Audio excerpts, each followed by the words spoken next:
आपको और आपके फर्जंद बिलावल को, दोनों को कहता हूं, मैं दावत दे रहा हूं कि आ जाओ, आओ आके इस्लामाबाद धरना दो। मैंने अभी कह दिया वो कंटेनर को साफ सूफ करो, तैयार करो इनके लिए, बाप बेटे के लिए। मैं बल्कि आपको खाना भी पहुंचाया करूंगा। अस्सलाम वालेकुम, पाकिस्तान टुनाइट के साथ मैं हूं सैयद समर अब्बास। नज़रीन, आज का शो हमारा 3 हिस्सों पर मुश्तमिल होगा। सबसे पहले हिस्से में हम बात करेंगे पाकिस्तान तहरीक इंसाफ की हुकूमत की हिकमत अमली की कि एक तरफ एहतसाब के दावे होते हैं, दूसरी तरफ वही इमरान खान साहब जो कि कल तक बात कर रहे थे कि सबका एहतसाब होगा, कड़ा एहतसाब होगा।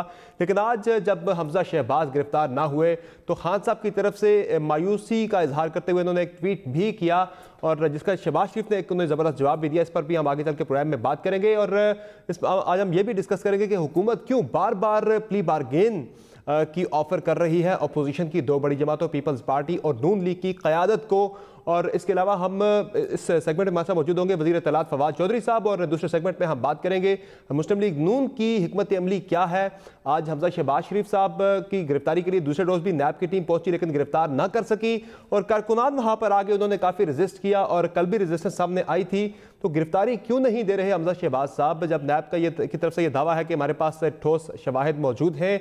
और हम शो के तीसरे हिस्से में बात करेंगे पाकिस्तान पीपल्स पार्टी की सियासी हिकमत अमली पर कि क्या वजह है पीपल्स पार्टी खुलकर तहरीक चलाने की बात क्यों नहीं करती। ऐलानात तो किए जाते हैं लेकिन जो एहतजाजी तहरीक चलाने की बात जब होती है तो अब तो हुकूमत खुद उन्हें दावत दे रही है, चैलेंजेस दे रही है कि आए इस्लामाबाद में एहतजाजी तहरीक शुरू करें, हम आपको कंटेनर भी देंगे, खाना भी देंगे। लेकिन हमें लगता है हुकूमत ये दावा करती है, हमें लगता है कि पीपल्स पार्टी एहतजाजी तहरीक नहीं चला सकती। जिस पर जरदारी साहब ने आज ये बयान दिया है कि एहतजाजी तहरीक चलाने के लिए मैं अकेला ही काफ़ी हूँ, लेकिन अगर हमने तहरीक चलाई तो उसमें अपोजिशन हमारे साथ होगी तमाम जमातें। लेकिन पीपल्स पार्टी क्यों एक हतमी डेट का अनाउंस नहीं कर रही कि कब उन्होंने ये एहतजाजी तहरीक चलानी है। तो पहले हिस्से की अगर हम बात करें तो पहले हिस्से में हम बात करेंगे तहरीक इंसाफ की हुकूमत की एहतसाब को लेकर हिकमत अमली से मुतल्लिक और आज जिस तरह से हमजा शहबाज को गिरफ्तार करने के लिए दूसरे रोज भी नैब की टीम पहुंची लेकिन गिरफ्तार ना कर सकी, जिस पर खान साहब की तरफ से ये ट्वीट किया गया कि जिसमें उन्होंने ये हवाला दिया नबी अकरम सल्लल्लाहु अलैहि वसल्लम की एक उनकी हदीस का उन्होंने हवाला दिया उनके फरमान का कि वो कुछ कौमें इसलिए बर्बाद हो गई कि वहाँ पर ताकतवर के लिए कानून और था और वहाँ पे जो कमज़ोर था उसके लिए कानून और था, इसलिए कौमें बर्बाद हो गई। जिसका शहबाज शरीफ साहब ने एक ज़बरदस्त जवाब दिया। उन्होंने कहा कि वो भी खान साहब की इस बात से बिल्कुल इत्तफाक करते हैं। बिल्कुल खान साहब का जो घर है बनी गाला में वो तो रेगुलराइज हो जाता है लेकिन गरीब लोगों के घर रेगुलराइज नहीं हो पाते। तो इस सारी सूरत पर बात के लिए हमारे साथ मौजूद है फवाद चौधरी साहब, वफाक के वज़ीर इत्तलात और नशरियात। बहुत शुक्रिया फवाद चौधरी साहब, आज आपने प्रेस कॉन्फ्रेंस भी की और आपने जो हमजा शहबाज की गिरफ्तारी से मुतल्लिक आपने कहा कि उन्हें गिरफ्तार हो जाना चाहिए था, वो बेसमेंट में छुपे रहे, खवातीन और बच्चों की उन्होंने ढाल बना रखी, वो बाहर ना आ सके। क्या वजह है, आपको क्या लगता है? नैब तो कल भी गई गिरफ्तार करने के लिए, मुलाकात भी हुई लेकिन गिरफ्तारी अमल में नहीं आती। आज भी नैब कोशिश करता है उन्हें गिरफ्तार करने की लेकिन गिरफ्तार नहीं हो पाते। बाद में अदालत की तरफ से एक ऑर्डर आता है और मामला मंडे तक चला जाता है, गिरफ्तारी उनकी टल जाती है। खान साहब जो कि कल तक ये दावा कर रहे थे कि मैं एहतसाब के लिए आया हूं, मैं सबका एहतसाब करूंगा, चोरों डाकुओं का एहतसाब करेंगे, उन्हें अंदर करेंगे, लेकिन आज खान साहब की तरफ से एक बड़ी जो ट्वीट आया जिसमें उन्होंने नबी अकरम सल्लल्लाहु अलैहि वसल्लम की हदीस का हवाला दिया कि कुछ कौमें इसलिए बर्बाद हो गई कि वहां ताकतवर के लिए कानून और था, कमजोर के लिए कोई और था। थोड़ी मायूसी दिखाई दी खान साहब को, आज हमें मायूस दिखाई दिए, थोड़े से बेबस दिखाई दिए।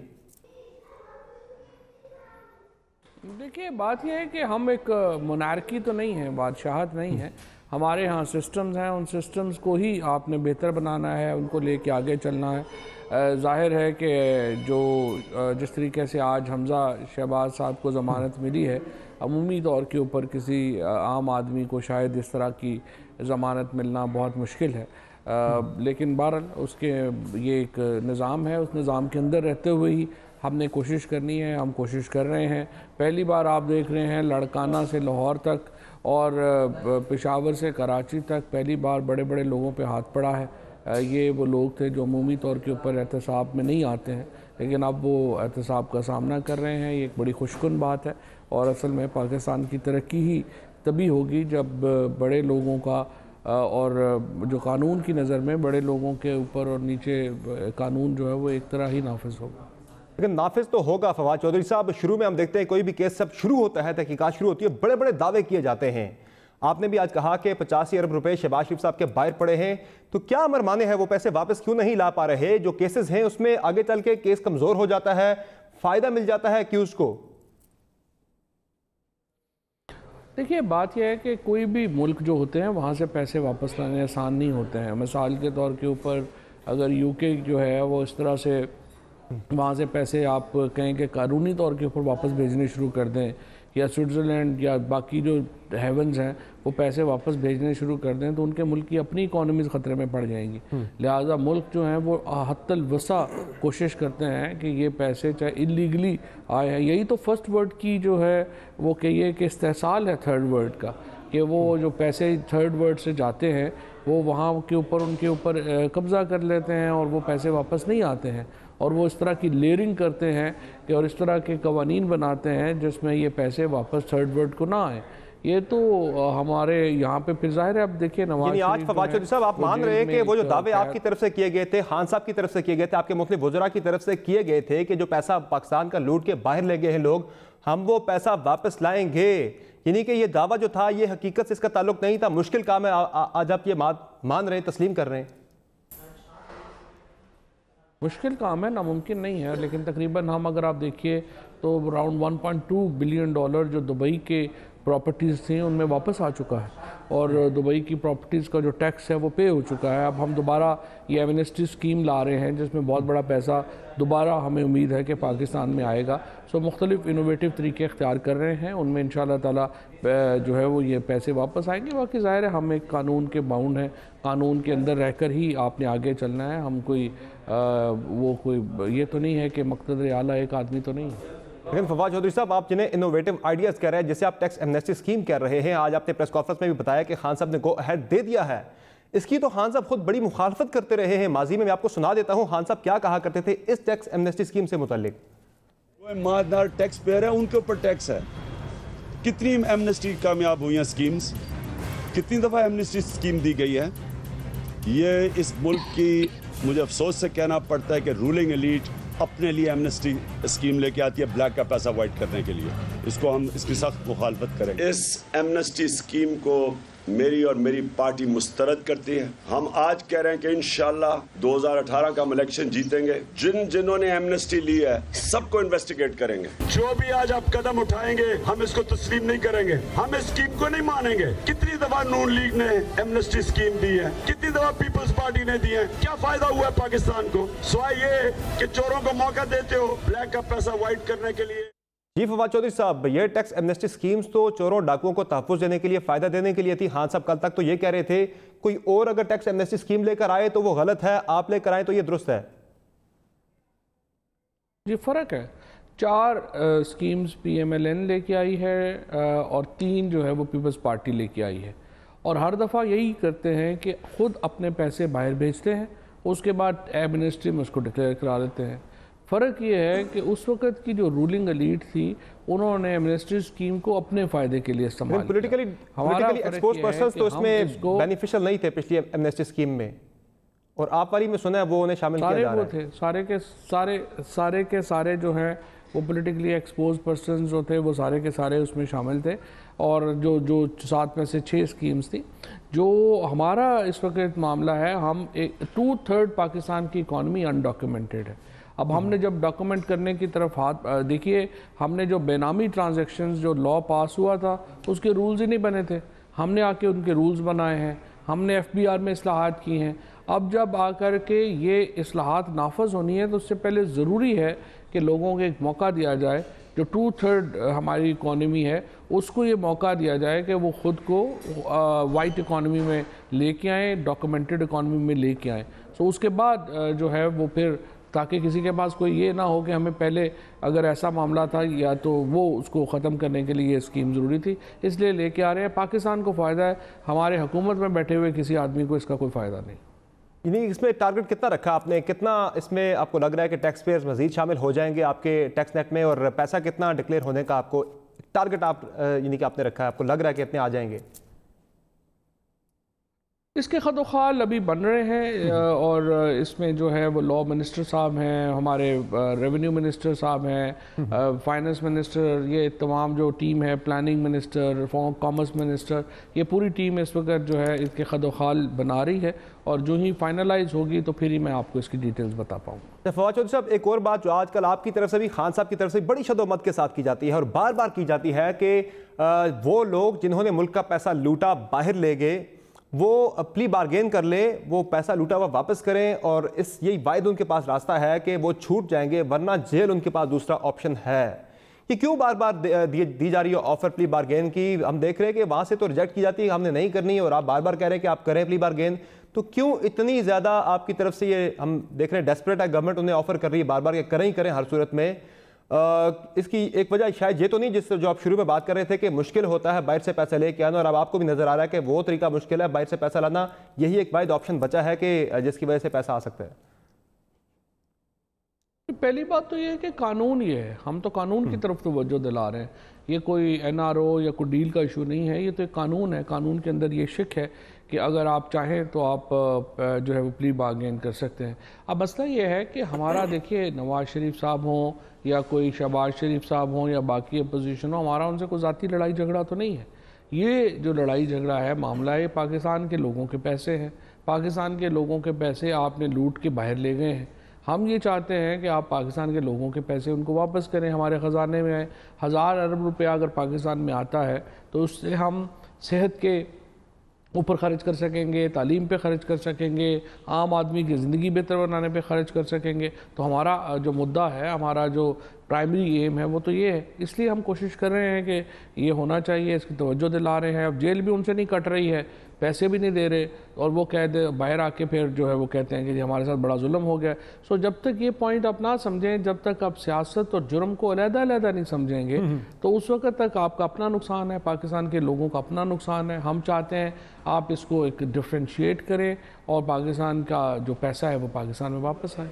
फवाद चौधरी साहब, कहीं आपको ये खदशा तो नहीं है? एक तरफ तो जिस तरह आपने बात की इस कानून की, कानून मौजूद है, उसके तहत ही हम ऑफर कर रहे हैं, तो इस कानून की भी आप माजी में बहुत ज़्यादा खान साहब ओपनली मुखालफत करते रहे, रिकॉर्ड पे उनके बहुत सारे बयानात मौजूद हैं। लेकिन दूसरी तरफ एक यहाँ पे तासुर ये भी है कि आप इसलिए बार बार ऑफर कर रहे हैं कि आपको लग रहा है कि जो आपने कैलकुलेशन की थी कि ये लोग बाहर नहीं आ सकेंगे, इन केसेस में मुश्किल में फंस जाएंगे, वो आपको लग रहा है कि शायद वो मिस कैलकुलेट किया था आपने। ये इतना आसान नहीं होता वाइट कॉलर क्राइम को पकड़ना। नवाज शरीफ तो कन्विक्ट हो गए हैं, बाकी भी इनमें आहिस्ता पैसों की बात की तरफ जा रहे हैं। सो इसमें मामला यह है कि इनकी से जेलें इनसे नहीं काटी जा रही, तो जेल जिससे नहीं काटी जा रही है उसके पास ऑप्शन है कि वो पैसे वापस करेगा।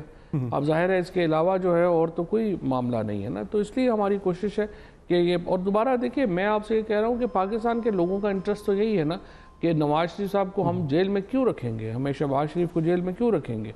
अगर वो पैसे पाकिस्तान के वापस कर देते हैं तो जो है वो हमें कौन से ज़ाती लड़ाई झगड़ा थोड़ा ही हमारा। फवाद चौधरी साहब, एक और बड़ा अहम मामला है कराची से चूँकि ताल्लुक़ है, वज़ीर कानून जो है फ़ारूक नसीम साहब, उनकी तरफ से हमने देखा कल एक शो में तजवीज़ सामने आई, वो ये कहते हैं कि मैंने प्राइम मिनिस्टर को मशवरा दिया है कि वो सिंध में आइनी मुदाखलत करें आर्टिकल 149 के तहत। और फ़ारूक नसीम साहब ये इल्ज़ाम लगाते हैं कि पीपल्स पार्टी जो है वो अर्बन सिंध के मामलात में इतनी ज़्यादा संजीदा नहीं है, इसलिए वो उन्होंने वफाकी हुकूमत को यानी खान साहब को ये ऑफ़र दी है, उनको ये तजवीज़ दी है कि कानूनी आपको ढांचा मैं तैयार करके देता हूँ, आप मुदाखलत करें अर्बन सिंध के अंदर, वहाँ पे काम वगैरह करें, वहाँ पे पीपल्स पार्टी जो इग्नोर कर रही है उसको। तो है कोई ऐसी move under consideration federal government की? नहीं, हमने तो अभी दिया है, अभी हमने तकरीबन 108 बिलियन रुपीस का जो पैकेज है वो दिया है। कराची की जो कंपनी है उसको कराची अर्बन डेवलपमेंट कॉरपोरेशन बना के, क्योंकि जो पैसा सिंध में जा रहा है वो तो अनफॉर्चुनेटली या दुबई में निकलता है या लंदन में निकलता है, तो जाहिर है कि हमने उसके ऑल्टरनेटिव कुछ अरेंजमेंट्स जो हैं वो करने हैं। वो ऑल्टरनेटिव अरेंजमेंट्स हमने किए हैं। अब हम चाहते हैं पैसा जो है वो टारगेटेड लगे, जहाँ पर पैसा भेज रहे हैं वहाँ पर पैसा लगे, तो उसके लिए हम इंशाल्लाह एफर्ट कर रहे हैं। एफर्ट आप कर रहे हैं। और इसके साथ साथ अगर हम माशी सूरत हाल की बात करें तो एक बड़ा मुज़ायका खेज़ बयान आया है आप ही की पार्टी से ताल्लुक़ रखने वाले केपी असम्बली के स्पीकर मुश्ताक गनी साहब की तरफ से कि 2 रोटियां ना खाएं, 1 रोटी खा लें, बाद में वक्त आएगा जब आपको 2.5 रोटी खाना भी आपको नसीब हो सकती है। तो इस तरह के बयानात का खान साहब नोटिस नहीं लेते कि जिनकी वजह से तज़हीक होती है सारे आपकी पार्टी की, आपकी हुकूमत की? मेरा नहीं ख्याल उन्होंने बात की है कोई तज़हीक वाली। ऑस्टेरिटी की तरफ अगर तवज्जो दिलाई जाए, अगर ये तवज्जो दिलाई जाए कि बेल्ट कसें, दूसरी सूरत में तो फिर आपके सामने आप कर्ज़े ले लें। पिछले आपने जो है वो 10 सालों में 60 मिलियन डॉलर जो हैं वो कर्ज़े लिए हैं, 60 बिलियन डॉलर कर्ज़े लिए हैं। मुल्क का कर्ज़ा 97 बिलियन डॉलर के ऊपर है। अगर आप ऐसे ही इम्पोर्टेड चीज़ों के ऊपर रहना चाहते हैं, अगर आप चाहते हैं कि बेल्ट नहीं कसनी है, तो आप अगले नस्ल को फिर पाकिस्तान जो है वो 150 बिलियन डॉलर के लोन में देंगे। तो मेरा तो ख्याल है मुश्ताक गनी साहब ने बिल्कुल दुरुस्त तौर के ऊपर ऑस्टेरिटी की तरफ तवज्जो दिलाई है। उन्होंने कौम को ये मशवरा दिया और दुरुस्त मशवरा दिया है कि पाकिस्तान के लोगों के लिए इस वक्त मुश्किल वक्त है, और इसलिए मुश्किल वक्त है कि पिछले 10 साल एक इनकॉम्पिटेंट गवर्नमेंट्स ने पाकिस्तान का हशर बड़ा बुरा कर दिया है। अब अगर आप गैस की कीमत में इजाफा होता है, बिजली की कीमत में इजाफा होता है, तो अगर आप गैस में 157 अरब रुपए के लॉसेस हैं और आप कहें कि कीमत नहीं बढ़ाएं, तो आपने कीमत कहाँ से देनी है? ज़ाहिर आप कर्जा लेंगे या आवाम पे टैक्स लगाएंगे, तीसरा तो कोई रास्ता नहीं है। तो अल्टीमेटली आप पूरा पाकिस्तान जो है उसको मुआशी तौर के ऊपर जो हमारे बड़े बड़ी ताकतें हैं उनको एक मौका देंगे कि वो पाकिस्तान को एक मुआशी तौर के ऊपर क्रिपल करें। तो 2 ही सूरतें हैं, या पाकिस्तान के लोग जो हैं उनको हम एक तरफ हम कहेंगे कि वो ऑस्टेरिटी इख्तियार करें। पाकिस्तान के प्राइम मिनिस्टर ने ऑस्टेरिटी इख्तियार की है, कैबिनेट ने ऑस्टेरिटी इख्तियार की है, पाकिस्तान के लोग जो हैं उनको ज़ाहिर ऑस्टेरिटी इख्तियार करनी है। और दूसरा तरीका फिर ये है कि आप बाहर से लोन लें और जिस तरह पिछले 10 साल चलते रहे वैसे 10 साल चलते रहे। कितने बचा लिया ऑस्टेरिटी मूव जो थी उसमें? एक तो रिपोर्ट है कि आपका अभी भी आपके खर्चे ज़्यादा बढ़े हैं, कम नहीं हुए। ऑस्टेरिटी मूव जो है वो बहुत ज़्यादा उसके वो फ़वाइद देखने को नज़र नहीं आए, अखराजात गवर्नमेंट के बड़े हैं। नहीं, ये बात दुरुस्त नहीं है। अगर आप देखें, सिर्फ मेरी वजारत ने 25 करोड़ रुपया जो है वो वापस किया है। प्राइम मिनिस्टर ऑफिस जो है उसके अखराजात 56 करोड़ रुपए से कम होकर तकरीबन 35-36 करोड़ रुपए जो हैं वो रह गए हैं, यानी ऑलमोस्ट निस्फ जो हैं वो रह गए हैं। बाकी वजारतों ने भी 10% जो है वो कटौतियाँ की हैं। ये और एक भी अब तक आप देखिए कि एक भी कोई जो विज़िट है किसी मिनिस्टर का वो सरकारी एक्सचेकर के ऊपर नहीं हुआ। ये तो वरना तो इतने महीनों में जो नवाज शरीफ साहब का अपने सिर्फ ज़ाती दौरे थे लंदन के, वही जो है वो करोड़ों रुपए में थे। सो बहुत ज़्यादा इसके ऊपर एम्फेसिस है प्राइम मिनिस्टर साहब का, और कैबिनेट ने इसके ऊपर बहुत इम्प्लीमेंटेशन की है। और मेरा ये ख्याल है ऑस्टेरिटी ड्राइव जो है वो बड़ी कामयाबी से चली है। जो जिस फिस्कल डिफिसिट की आप बात कर रहे हैं उसका ताल्लुक मैनेजमेंट के अखराजात से नहीं है, उसका ताल्लुक आपकी बड़ी इकोनॉमी के मामलात से है, और उसमें भी इंशाल्लाह कमी आ रही है, कर्जे लेने में कमी आई है। ठीक है, बहुत शुक्रिया फवाद चौधरी साहब, आपने प्रोग्राम में ज्वाइन किया। नाज़रीन, यहाँ प्रोग्राम में एक ब्रेक शामिल करते हैं, ब्रेक से वापस आएंगे तो बात करेंगे आज हमजा शहबाज को नैब की टीम क्यों गिरफ्तार ना कर सकी। दूसरे रोज़ भी मुसलसल हमारे साथ मौजूद होंगे मोहम्मद ज़ुबैर साहब। बात होगी ब्रेक के बाद, हमारे साथ रहिएगा।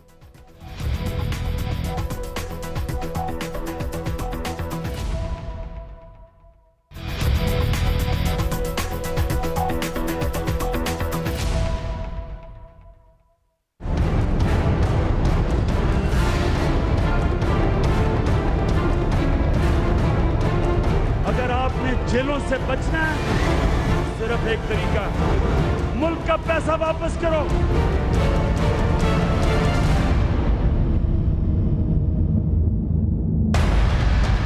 या ये पैसे वापस करेंगे या ये जेल काटेंगे,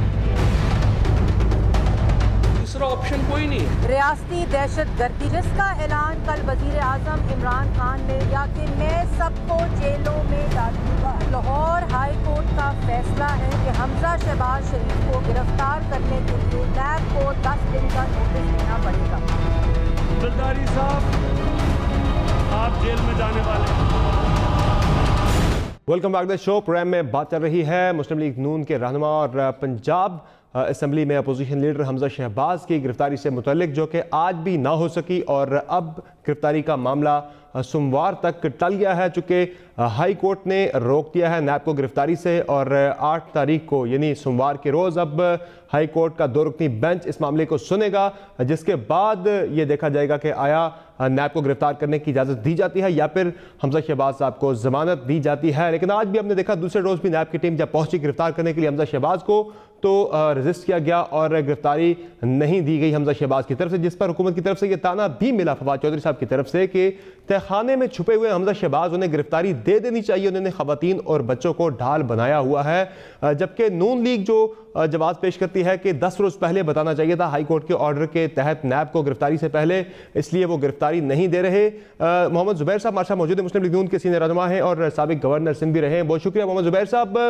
क्या वजह है मोहम्मद, आज हमजा शहबाज साहब जो है दूसरी मरतबा नैब की टीम पहुंची उनकी गिरफ्तारी के लिए, ये केस तो बड़ा संगीन नजर आ रहा है। फवाद चौधरी साहब कहते हैं 85 अरब रुपए की मनी लॉन्ड्रिंग का मामला है, गिरफ्तारी दे देनी चाहिए थी हमजा शहबाज को। दूसरे रोज आज नैब की टीम पहुंची, तो कानून तो सबके लिए बराबर है, गिरफ्तारी दे देते, इतनी रेजिस्टेंस क्यों आज दूसरे रोज भी? पहले तो समर बिल्कुल सिंपल सी बात है, कानून के हिसाब से अगर मुझे या आपको भी गिरफ्तार करने के लिए कोई आएगा तो उसके पास कानूनी जवाज़ होना चाहिए, और वो ढाल नहीं बने हुए थे कारकुन, कानूनी जवाज़ कोई नहीं था, और वो लाहौर हाई कोर्ट ने उसको रिकन्फर्म भी कर दिया कि उनके पास कानूनी जवाज़ नहीं था नैब के पास। बड़ा सिंपल सी बात थी। हमारे नज़दीक, हमारे लॉयर्स के नज़दीक इंटरप्रिटेशन ये थी जो लाहौर हाई कोर्ट ने एक स्पेसिफिक हमजा शहबाज के केस से मुतालिक नैब को इंस्ट्रक्ट किया था, और नैब ने उस कोर्ट में खड़े होकर ये कहा था कि अभी हमारा कोई इरादा नहीं है, और उनको कहा गया था कि जी अगर आपने अरेस्ट करना होगा तो आप 10 दिन पहले नोटिस देंगे ताकि हमजा शहबाज साहब कानूनी कार्रवाई जो भी वो समझते हैं कर सकें। नैब सुप्रीम कोर्ट के उस ऑर्डर को लेके चल रही थी जिसमें एक जनरल डायरेक्शन दी गई थी, वो ओवरराइड स्पेसिफिक केसेस को नहीं करती है। जिस तरह से किसी को कल मुझे अगर ज़रूरत पड़े तो मैं बेल करवा लूँ, और बेल अगर मुझे मिल जाती है और नैब आके ये कहे कि जी सुप्रीम कोर्ट ने कहा है कि जी जिसको मर्जी जाके अरेस्ट कर ले, नहीं, ऐसा नहीं है। सो एक अच्छा, अगर आपसे आप जिसको अरेस्ट करने आए हैं उनका मौक़िफ़ एक है, कल जब वो आए थे तो वो लाहौर हाई कोर्ट उस वक्त जा सकते थे और जाके उसकी क्लैरिफिकेशन ले सकते थे। एक पाकिस्तान को इस मुश्किल वक्त में जब मईशत के हवाले से बुरी हालत है, तो आप एक और माहौल क्रिएट कर रहे हैं, और ये इसकी डायरेक्ट जिम्मेदारी जो है वो प्राइम मिनिस्टर इमरान खान पर है। लेकिन मोहम्मद जुबैर साहब, यहाँ पे मामला तो बड़ा सीधा सा है। एक यहाँ पे अब 3 चीजें आ जाती हैं, 3 मुख्तलिफ चीजें आ जाती हैं। पहला तो कानूनी अगर हम नुक्ता देखें तो खुद एहतसाब का ऑर्डिनेंस 1999 है, जिसकी शेख 24 एक कहती है कि चेयरमैन नैब के पास ये पावर्स मौजूद हैं कि तहकीकात के दौरान या फिर तफ्तीश के दौरान किसी भी मरहले पर वो मुल्जिम की गिरफ्तारी का हुक्म दे सकते हैं। अब दूसरा उस पर आ जाता है जो हाई कोर्ट का, लाहौर हाई कोर्ट का ऑर्डर आया कि 10 रोज पहले बताया जाए अगर उन्हें गिरफ्तार करना है, लेकिन वो तो आशियाना और साफ पानी स्कैंडल जो था उस केस में कहा गया था, स्पेसिफिक इस केस से मुतल्लिक़ था। ये तो नया केस है मनी लॉन्ड्रिंग का जो हमजा शहबाज के खिलाफ सामने आया है, और इसमें तो जो 2 गवाह गए थे कासिम कयूम और फजल अब्बासी, उन्होंने बाकायदा गवाही दे दी है कि भाई ये सारा मामला है वो सामने आ गया है, और ये लोग पहले इनके साथ काम भी किया करते थे। और सुप्रीम कोर्ट का जो ऑर्डर है 19 मार्च का, वो भी सामने है कि ऐसा नहीं हो सकता। नैब का कानून बड़ा वाज़ेह है कि गिरफ्तारी से पहले बताने की जरूरत नहीं है। देखिए ना, अब ये तो कोर्ट की इंटरप्रिटेशन है कि जी वो क्या किस तरह से उसको इंटरप्रेट करते हैं। हमारे नज़दीक अगर मैं या आप या हमजा शहबाज जाते हैं और उसी नैब ऑर्डिनेंस ही को लेके लाहौर हाई कोर्ट ने इंस्ट्रक्शन दी थी, लाहौर हाई कोर्ट ने भी तो 99 का नैब ऑर्डिनेंस को देख के समझ के उनकी जो भी कानूनी शिकें हैं उसको समझ के ही फैसला दिया होगा। बाहर उस वक्त मामला आशियाना और साफ पानी स्कैंडल का था आपके पास नहीं, but summer having explained that, point ये है कि हमारी इंटरप्रिटेशन ये थी कि आपके पास वैलिड ग्राउंड्स नहीं है अरेस्ट करने के। अब उसका नेक्स्ट स्टेप एक ये महजब सोसाइटी की तरह ये हो सकता था कि एक ये अब आप डील किससे कर रहे हैं, हमजा शहबाज साहब के साथ, जो एक पब्लिक फिगर है, लीडर ऑफ द ऑपोजिशन है, जिनका एक रिकॉर्ड है और रिसेंट पीरियड में रिकॉर्ड है कि वो मर्जी से, कोर्ट की मर्जी से लंदन गए थे और उनकी जो डेडलाइन थी उससे पहले वापस आए थे। तो आपको परेशानी ये तो या तो ये होता कि 6 महीने के बाद आपको एक ऐसा शख्स जिसकी आपको तलाश थी, अब आपको पता चला 96H में छुपा हुआ है मॉडल टाउन में, तो अब जी तो आपके पास कोई ऑप्शन ही नहीं है अरेस्ट करने। लेकिन नैब ये कहता है कि इससे पहले मिसाल मौजूद है ना, हमारे नैब कहता है इन्हीं के घर की मिसाल मौजूद है, सलमान शहबाज की, उन्हें भी इसी तरह से नैब ने बुलाया था, वो पेश नहीं हुए थे, उसके बाद वो बैरून मुल्क चले गए थे। शायबा था कि हमजा शहबाज भी उनकी तरह बैरून मुल्क ना चले जाएं। वो या देखें ना, या तो नैब हो या जो भी इंडिविजुअल, हर इंडिविजुअल का एक्ट अपना होता है। हम यहाँ बात कर रहे हैं हमजा शहबाज की। हमजा शहबाज अपने लिए आंसरेबल है, पूरे ख़ानदान और पूरे मुस्लिम लीग या पूरे पॉलिटिकल पार्टीज़ के लिए आंसरेबल नहीं है। We are discussing the conduct and the accusations against Hamza Shahbaz. और हमजा शहबाज का एक, और हमजा शहबाज और सुलेमान शहबाज में ज़मीन और आसमान का फ़र्क है। Suleman is not a public figure, वो पॉलिटिक्स में नहीं है, वो क्या करते हैं क्या नहीं करते वो एक अलग चीज़ है, उनका पाकिस्तान मुस्लिम लीग से भी ताल्लुक नहीं है। Hamza Shahbaz is leader of the opposition, वो एक सीनियर लीडर है पाकिस्तान मुस्लिम लीग के। सो आज मैं भी जो बैठ के डिफेंड कर रहा हूँ, मैं हमजा शहबाज को इस वजह से कर रहा हूँ कि हमारा ताल्लुक पाकिस्तान मुस्लिम लीग नवाज से है और वो हमारे एक लीडर हैं, तो वो उस हवाले से। अब बहरहाल बात यह है समर, अगर मैं हुकूमत हूँ कि ये पॉलिटिकल केस क्यों है, पहली बात तो ये 85 अरब की फिगर फवाद चौधरी साहब को ख्वाब में आती है। फवाद चौधरी को 10 दफ़ा चैलेंज करते हैं हम कि ये फिगर, जैसे वो कहते हैं 3000 बिलियन नवाज शरीफ ने करप्शन किया है। कहाँ लिखा हुआ है 3000 बिलियन? झूठ बोल के बार बार एक, हम मेरा ख्याल है एक ऐसे माशरे की तश्कील करने जा रहे हैं, और जबकि वो हुकूमत में आ चुके हैं, तो आप अगर आपने इल्ज़ामात भी लगाने, हम भी लगाते हैं इल्ज़ामात और बड़े बढ़ा चढ़ा के लगाते हैं, लेकिन मैं ऐसा इल्ज़ाम लगाऊं जिसको मैं डिफेंड भी कर सकूं। कहाँ लिखा हुआ है 85 बिलियन जो इन्होंने देखा है फवाद चौधरी साहब ने? और अगर इन्होंने देखा है नैब के कागजात में, तो हमारा तो बिल्कुल हमारा जो कंसर्न है, फियर है, वो बिल्कुल रिकन्फर्म हो जाता है कि हुकूमत और नैब एक ही चीज़ है। और इसी वजह से कल वो जब तकरीर कर रहे थे प्राइम मिनिस्टर साहब जलसे से, तो उन्होंने कहा था मैं तमाम ऑपोजिशन को अंदर बंद करूँगा। ओ भाई, आपको कौन से आइन ने इजाज़त दी है कि अपनी ऑपोजिशन पार्टी के लोगों को, रहनुमाओं को आप अंदर बंद करें? आपके पास कोई पावर नहीं है, आपके पास पेंसिल खरीदने की पावर नहीं है। आपकी लिमिटेशंस हैं, वो कानून में लिखी हुई हैं, आप क्या कर सकते हैं क्या नहीं कर सकते। आपका नैब का कोई आपस में ताल्लुक नहीं है, लेकिन बार बार फिर भी चले से साफ जाहिर होता है कि। लेकिन मोहम्मद जुबैर साहब, ये जो केस है पर्टिकुलर मनी लॉन्ड्रिंग का, ये केस तो बड़ा डैमनिंग है। जिस तरह की अब तक तफसीलात सामने आई हैं कि पैसा यहाँ से पहले बाहर भेजा गया, लॉन्ड्री किया गया, फिर ये पैसा वापस लाया गया वाइट करके, इस तरह की जो नैब के अंदर, बिल्कुल मैं नैब के मुताबिक ही बता रहा हूँ, जो तफसीलात अब तक सामने आई हैं वो तो बड़ी डैमनिंग है, बड़ी ये डैमेजिंग है। PMLN के लिए आने वाले दिनों में बड़ी परेशानी खड़ी हो सकती है। जी, हमें कोई परेशानी नहीं है। आपको याद होगा आज से चंद माह पहले एक नैब के DG थे लाहौर ही के, जो आके टीवी पर इंटरव्यूज दे रहे थे हर चैनल पर बैठ के शहबाज शरीफ के खिलाफ, और ओपन एंड शट केस है और पता नहीं ये हो जाएगा और ये हो गया। वो क्या हुआ? 4 महीने हो गए उसको। तो ये जब ये जहां से स्टार्ट करते हैं, और आपको वो जो नैब के डिप्टी डायरेक्टर आए थे और आज की स्टेटमेंट अगर उनकी सुनी जाए, तो मेरा ख्याल है अरेस्ट तो उनको करना चाहिए। कि आप फरमा रहे हैं कि सर सैयद अहमद खान का जो ख्वाब था, मतलब ये नैब के डिप्टी डायरेक्टर हैं, ये केस अरेस्ट करने नामुनासिब था, बिल्कुल उनका वहां पे कमेंट करना नामुनासिब था, बिल्कुल। कि सर सैयद अहमद खान का ख्वाब पूरा नहीं होने दे रहे, कायदे आजम का और अल्लामा इकबाल का ख्वाब। भाई ये आप पॉलिटिक्स में कब से आ गए? आप ये कहें कि ये इल्जामात हैं, ये इनके ऊपर कानूनी जिरा है हमारी। ना आपका ताल्लुक है कि सर सैयद अहमद खान ने क्या ख्वाब देखा था, ना अल्लामा इकबाल ने। The moment you bring it, that means आप ये पॉलिटिकल बेसिस पर आप ये सब कुछ कर रहे हैं। अगर गिरफ्तारी हो जाती है, बिलफर्ज मंडे को ज़ाहिरा बुलाया है अदालत ने, खुद हमजा शहबाज जाएंगे जमानत सीख करने के लिए। अगर गिरफ्तारी हो जाती है तो future course of action PMLN का क्या होगा? आप कानूनी ऑप्शंस पर ही फोकस करेंगे, उन पर ही स्टिक करेंगे उनके साथ, या फिर पॉलिटिकल कोई तहरीक की तरफ ही जा सकते हैं जिस तरह पीपल्स पार्टी बात कर रही है? देखिए सबर, एक तो पहली बात यह है कि हम समझते हैं कि इसकी वजह क्या है, ये सारे एक्शन की हमजा के खिलाफ। पंजाब में एक तब्दीली का एक हवा चली थी। इनके PTI के MPs और दूसरी जमातों के MPs जो थे वो हमारी तरफ आ रहे थे, और उनका एक इमरान खान को जाहिर सी बात है इसकी खबर होगी, और बहुत ही कितने लोग आए पंजाब, वो किसी सूरत भी नहीं जी कितने लोग थे? ये enough for turning the table. तो ऐसी कोई मूव जो है वो ज्यादा वोट पड़े अंडर थे कंसिडरेशन थी पीएमएलएन में?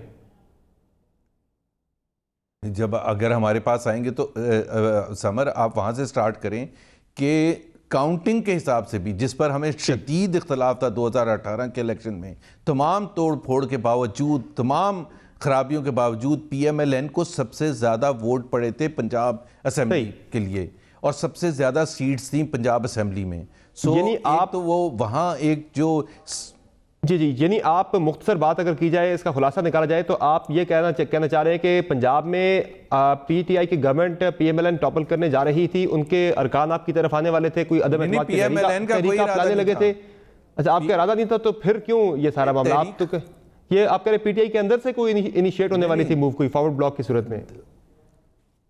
देखें, पहली बात तो ये है कि ये प्रोसेस होता है। जब पहला मरहला शुरू होता है और पीटीआई के लेजिस्लेटर्स और कुछ दूसरी पार्टीज के लेजिस्लेटर्स जब परेशान हो के हमारे से राब्ते करने शुरू करते हैं, और हम बिल्कुल इनकरेज नहीं कर रहे थे, हम बिल्कुल भी नहीं इनकरेज कर रहे थे, हम नहीं चाहते कि कोई इस किस्म का, लेकिन इमरान खान को ये फियर है कि ये कहीं इनके नीचे से पंजाब की हुकूमत ही ना निकल जाए, तो उस वजह से ये एक्शन लिया गया है। और दूसरी जो रीज़न है वो मईशत की जो बड़ी बुरी हालत है, जो सारे पाकिस्तान को पता है, जो तमाम अवाम फील कर रहे हैं और जिससे रिएक्ट कर रहे हैं, उससे तवज्जो हटाने के लिए सेंटर स्टेज पर आज मैं जो आपके साथ ये डिस्कस कर रहा हूँ, हम मईशत को डिस्कस कर रहे होते इसके बदले, और वो पीटीआई के लिए बहुत अनकंफर्टेबल चीज़ है। ठीक है, बहुत बहुत शुक्रिया मोहम्मद जुबैर साहब, आपने प्रोग्राम में ज्वाइन किया। यकीनी तौर पर जो इस वक्त एहतसाब का अमल जारी है, इसे अपने मंतकी इंजाम तक पहुँचना चाहिए, और नैब अगर कोई किसी केस की तहकीकात शुरू करता है, शुरू में तो हम देखते हैं काफ़ी गर्मजोशी दिखाई देती है, लेकिन जब ये मामला अदालत में प्रूव करने की बात आती है तो वहाँ पर जाकर केस कमज़ोर पड़ जाता है, और एक्यूज जो है वो या तो बरी हो जाता है या फिर उन्हें कानूनी रिलीफ मिल जाता है कमज़ोर प्रोसिक्यूशन की वजह से। तो अगर ये मामला अदालत ने शुरू किया है तो उसे मंतकी इंजाम तक भी पहुँचाना होगा। यहाँ एक ब्रेक शामिल करेंगे, ब्रेक के बाद बढ़ेंगे अगले सेगमेंट की जानिब, हमारे साथ रहेगा।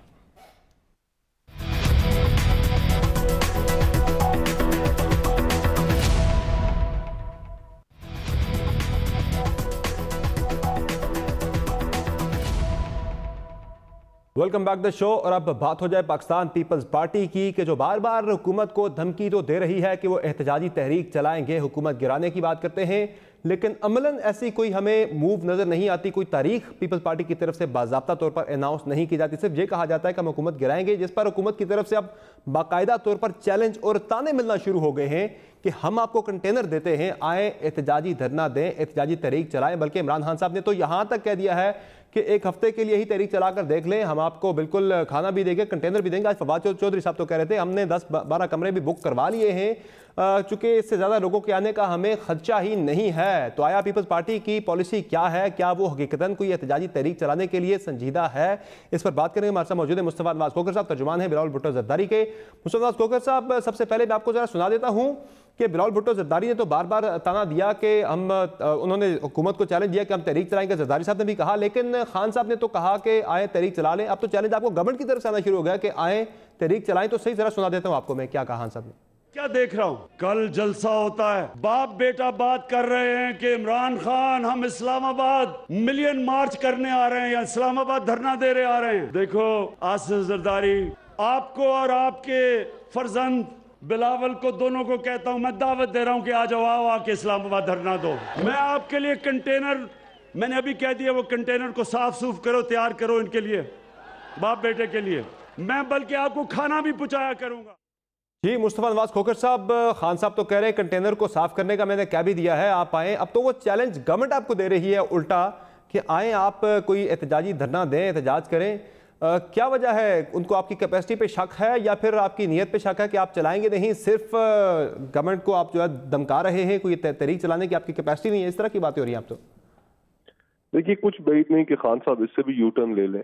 यू टर्न की तो एक बड़ी लंबी तारीख है खान साहब की, लेकिन कतई नज़र ये तंजिया जो जुमले खान साहब ने कहे, गुजारिश ये है कि इस वक्त अगर आप इन तंजियों जुमलों से बाहर निकल कर अवाम की हालत की तरफ देखें, तो इस वक्त जो महंगाई का सुनामी पाकिस्तान के अंदर आया हुआ है, जिसकी वजह से मुतवसत तबका, गरीब तबका, उनकी जिंदगी गुजारनी मुश्किल हो रही है। बिजली की कीमतें देखें, गैस की कीमतें देखें, पेट्रोल की कीमतें देखें, मईशत का हाल देखें, तो इस वक्त आम अवाम के अंदर तो बहुत ज्यादा इर्ताश है। और अगर कोई भी सियासी जमात इस वक्त अवाम के इश्यूज को लेकर सामने आ जाए तो अवाम उसके ऊपर लपैक गए। अवाम के साथ जो किए गए वादे थे वो तो पिछले 7-8 माह में जिस तरीके से खान साहब ने पूरे किए हैं वो भी आपके सामने है। किन किन चीजों के खिलाफ आप तहरीक चलाना चाह रहे हैं, जरा नुकात तो बता दें।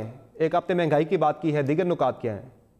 देखिए, महंगाई के अलावा सबसे बड़ा इशू तो महंगाई है। पहली चीज कि अभी IMF के साथ एक डील साइन करने जा रहे हैं। हम ये चाहते हैं कि, और बाज़ाब्ता तौर पे हम इसका मुतालबा करते हैं कि अपोजिशन को और अवाम को बताया जाए कि उस मुआहदे के नुकात क्या है और क्या उस मुआहदे के नतीजे में मजीद महंगाई इस मुल्क के अंदर होगी। IMF के साथ ये जो करने जा रहे हैं, एक पहली चीज तो ये है, मईशत का इशू है।